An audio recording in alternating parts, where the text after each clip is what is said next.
Hi అండి, welcome to my channel. ఈరోజు వచ్చేది దొండకాయ ఉల్లికారం. చాలా అంటే చాలా బాగుంటుంది. అసలు దొండకాయ ఇష్టం లేని వాళ్ళు కూడా దొండకాయ తింటారు. ఒకసారి ఇట్లా ట్రై చేయండి. కొంచెం ఆయిల్, కొంచెం మినప్పప్పు, ఓ పెద్ద సైజు ఉల్లిపాయ సన్నగా కోసేసుకొని ఫ్రై అవ్వాలి. కొంచెం ధనియాలు, కొంచెం జీలకర్ర, కొంచెం చింతపండు, 4 రెబ్బలు తెల్లపాయలు, అవి కూడా మంచిగా ఫ్రై అయిపోవాలా. అవి కొంచెం పక్కన పెట్టేసుకుందాము.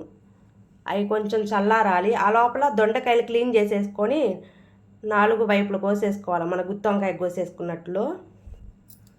అవి కొంచెం ఆయిల్ వేసేసుకొని కొంచెం ఫ్రై చేసుకోవాలి. అవి ఫ్రై అయ్యే లోపల మనము కొంచెం పసుపు వేసుకొని కొంచెం మూత పెట్టుకుంటే అవి మగ్గుతూ ఉంటాయి. ఆ లోపల మనం ఇందాక వేయించుకున్నవి కొంచెం కారం వేసేసుకొని ఉప్పు వేసుకొని మిక్సీ పట్టేసుకుందాం, దాన్ని కూడా పేస్ట్ లాగా. అసలు ఈ ఉల్లికారము, దొండకాయ ఉల్లికారం చాలా టేస్ట్గా ఉంటుంది. మాకైతే మామూలుగా ఫ్రై అయితే పెద్దగా లైక్ చేయరు, ఇట్లా అయితే పిల్లలు ఇష్టంగా తింటారు. దాంట్లో కలిపేసేసాను, బాగా మంచిగా కలపాలి. అది నూనె అంతా దానికి ముక్కలకి చూడండి చాలా బాగా అయిపోయింది ఫ్రై. కొంచెం మూత పెట్టేసుకున్నాము, మగ్గిపోయింది. నచ్చితే ఒక లైక్.